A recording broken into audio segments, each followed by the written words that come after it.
Lesson 4, I will identify, define, and draw parallel lines.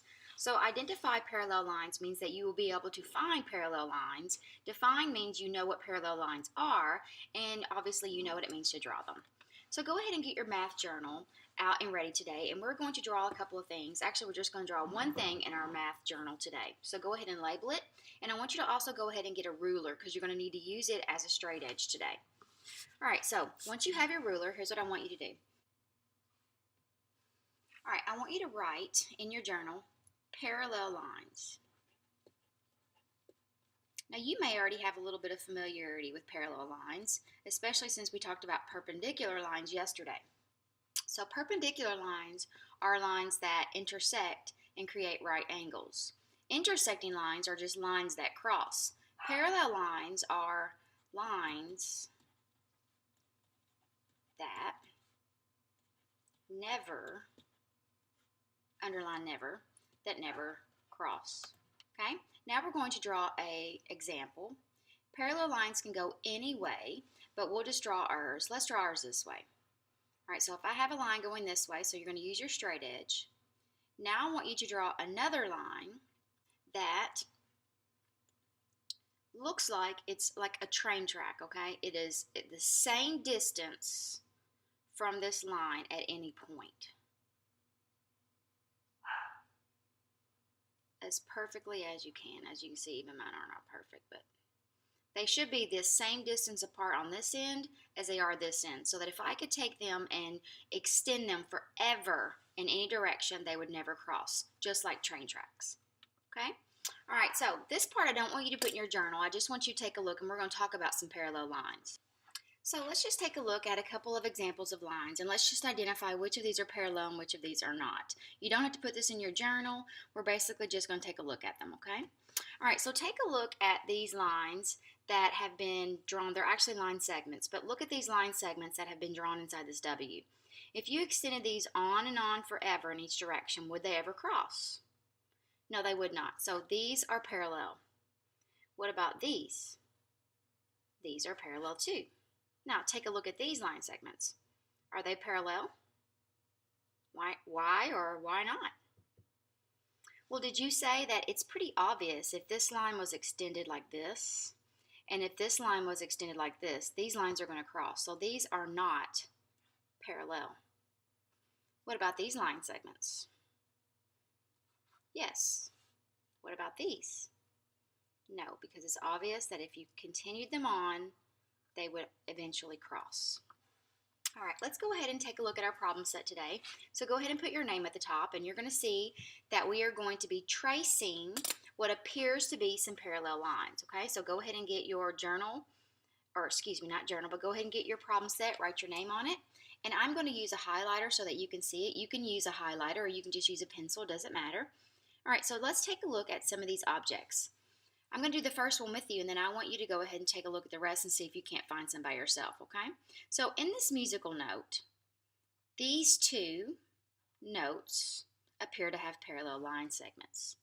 Pause the video and see if you can find at least one pair of parallel line segments in all of these other objects, and then come back and see if we found the same ones. Okay, now I'm looking at this piano, and there's tons of parallel line segments. All of these vertical lines are parallel. These keys are parallel. The top is parallel to the bottom. Lots of parallel lines. The same thing with this brick wall. This side is parallel to this side. The top is parallel to this line. The top is parallel to the bottom. All of these bricks are parallel to one another. Same thing with this piece of paper. All of these line segments are parallel to one another. The sides are parallel to each other. Anywhere that you see two lines that are perfectly straight. Now the clock was a little bit different. When I was looking at it, it was kind of hard to find some parallel line segments because you see all these circles. But when I looked up here, I'm going to have to make this line a little bit finer. But when I looked right here, this appears to be parallel to this. And when I looked, I really didn't see any other lines that were perfectly parallel. Okay, now this looks like a silhouette of a castle or something, but this would be parallel to this, and this is parallel to this, and this. These are all parallel to each other. You could also have said these lines that are going horizontal are parallel. Now in this figure, I only see one set of parallel sides or lines. I see the top is parallel to the bottom. Now in the ruler, the top is parallel to the bottom. The sides are parallel, and all of these little line segments are parallel to each other. So lots of lines are parallel, just like lots of lines are perpendicular, especially when you're talking about common objects. And when you think about that, when people make things, they want them to look perfect. And if you want them to look perfect, you would want them to be created with parallel lines and perpendicular lines. It would look weird if your house didn't have perpendicular lines. You know, a house should have nice straight corners. Well, if your house didn't, it would look like it was about to fall over. So just think if your house was made like this. It's the same thing whenever you build other things. That's why lots of objects that are made by people have parallel and perpendicular lines, because they're formed with a lot of right angles. All right, so let's take a look at number 2. How do you know if two lines are parallel? Take a minute and write what you think, and then come back and see if you wrote something similar. You may not write the exact same thing that I wrote, and that's okay. Okay. Two lines are parallel if they never cross. That's how I know if they're parallel. All right, so in the square and triangular grids below, it says use the given segments in each grid to draw a line that's parallel using a straight edge. So all you have to do is take your ruler and draw some line segments that are parallel to these. Now you can use the grid paper. Like for example, I can see that this one starts in this corner and goes all the way until it goes to this other corner. So if I start right here, 2 boxes over, and I start in the corner, and I go, let me get my line here, disappeared on me. If I start in this corner, and I go all the way to this corner, which is 2 boxes over, I know that it has to be parallel. I started 2 boxes over and I ended 2 boxes over. Okay, same way with this. See how this one starts here and ends here? I could do the same thing here. I'm going to start it in this corner. Oops, I lost my line again. I'm going to start it in this corner and I'm going to end it in this corner, and I know that they're parallel. All right, now I can do the same thing here. I can start it in the same position as this one and end it in the same position, and I know that they're parallel. And then here I can start in this corner and end in this corner. So you can use your grid graph paper to help you make parallel lines. Okay? All right, so let's take a look at this. We have done this same type of activity with perpendicular lines as well. I want you to notice the symbols. When you found perpendicular lines, they were formed in right angles. So right angles had the little right angle symbol. Now I want you to look at what the symbol is for parallel lines. It's these arrows that are going in the same direction. Now the directions say we're going to determine which of the following figures have parallel lines by using a straight edge and the right angle template that you created. We haven't been using that right angle template because I think that's a little bit confusing, so we've kind of skipped that part. Circle a letter of the shapes that have at least one pair of parallel lines. Mark each pair of parallel lines with arrows, and then identify the parallel lines with a statement modeled after the 1 in 4A. So they have done part of this one for us. They circled A because it does have parallel lines, and they put these arrows to show that this line segment is parallel to this line segment, and this is the statement that they wrote. But when I look at this, they didn't do all of them because this line segment, oh, I need to get it off the highlighter. All right, this line segment is not this line segment is parallel to this line segment. So over here, I'm going to write line segment AC, and this is what you write when you say that it's parallel. Remember, the perpendicular symbol looked like this.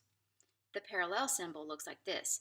It's parallel to BD. So this is a statement, even though it doesn't look like a sentence, but when you read it, it is a sentence. So you think about this. Line segment AC is parallel to line segment BD. But look at how much shorter it is to just write it that way. All right, so let's look at B. Do you see any parallel line segments in B? If you do, go ahead and circle it.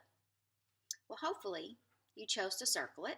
Now I want you to draw arrows on the 2 line segments that you think are parallel to one another. You should have drawn a line or arrows on this line segment and this line segment. So you would write line segment HI is parallel to line segment JK. And remember, line segments can be named either way. So you could have said line segment IH is parallel to KJ, and that would have been correct. All right, I want you to go ahead and try to do C and D by yourself and then come back. All right, so could you find any parallel lines in object C? I couldn't, so I'm not going to circle it. Could you find any line segments in shape D? Me either. So we really didn't have to do anything to those shapes. All right, let's take a look at these. Try to do E, F, G, and H by yourself and then come back and see if you got the same thing. If you left any out, you can always add 2. All right, so I'm going to go ahead and circle figure E because I do see some parallel line segments. This line segment is parallel to this line segment, and this line segment is parallel to this line segment. So I'm going to say line segment ZA is parallel to line segment FW, and line segment ZF is parallel to line segment AW. Now when I look at this triangle, it has no parallel lines, so I didn't have to do anything to that. But I do see some parallel lines in this object. I see several. I see this is parallel to this. I see this line segment is parallel to this line segment, and this line segment is parallel to this line segment. So I would say line segment TO is parallel to line segment RQ. Line segment OP is parallel to line segment SR. I would say line segment ST is parallel to line segment PQ. Okay, H. Not a ton of parallel line segments, but I did see one pair. I saw this line segment is parallel to this line segment. So you would say YX is parallel to VW. All right, one more page. All right, true or false? A triangle cannot have sides that are parallel. Explain your thinking. Well, go back and look at the triangles that we had on this page. There's a triangle F right there, and then there is a triangle C right here. Do either of these have parallel lines? Look at the shapes. Do you think any triangle would ever have parallel lines? Why or why not? Well, I think this statement is true. A triangle cannot have sides that are parallel. So I'm going to go ahead and type this because I can type a little neater than I can write. So I'm going to say, it's a little too big. True, because when a triangle is connected with only 3 points, the lines could never be parallel. Now, if you had 4 points connecting a figure, like in a square or rectangle, you could have parallel lines. But in a triangle, all of the sides intersect, so there's no way they could ever be parallel. All right, let's look at 6. Explain why AB and CD are parallel, but E and F and GH are not. Take a minute to write a sentence down below here and explain why are these line segments parallel and these are not. Okay, AB and CD are parallel because they will never intersect, but EF and GH will intersect if they are extended. So, you can take A and B. If you took your ruler and you made these as long as you wanted to, they would never intersect. But if you used your ruler and you extended E, F, and G, H, I'm going to use red here so we can see it. So if you took a line and you extended it from this one and you extended it from this one, you can see they would cross. Okay? All right, now I'm going to go back here and I'm going to put line segments over my A, B, C, D, E, F, and G, H. All right, last part here. I think you can probably do this all by yourself. I'm going to go ahead and do it too, but you can do this probably by yourself pretty easily. So we're going to draw a line using your straight edge, And then it says use your right angle template, but remember, I did not teach you how to do that because I thought it was a little bit confusing. And a straight edge to construct a parallel line to the first one that you drew. Now, this is going to be easy for me because it's real easy for me to draw a straight line. Okay? You use your straight edge or your ruler to make a straight line. Then draw a line that's parallel to it. Just make sure that they are the same distance from each other all the way across. It may not be perfect, but make it as perfect as you can. Try to make it better than mine. All right, so I'm going to try to straighten this up a little bit. All right, so just remember, the most important part to remember today is that parallel lines never cross or intersect. Perpendicular lines intersect at right angles, and intersecting lines just intersect at any point.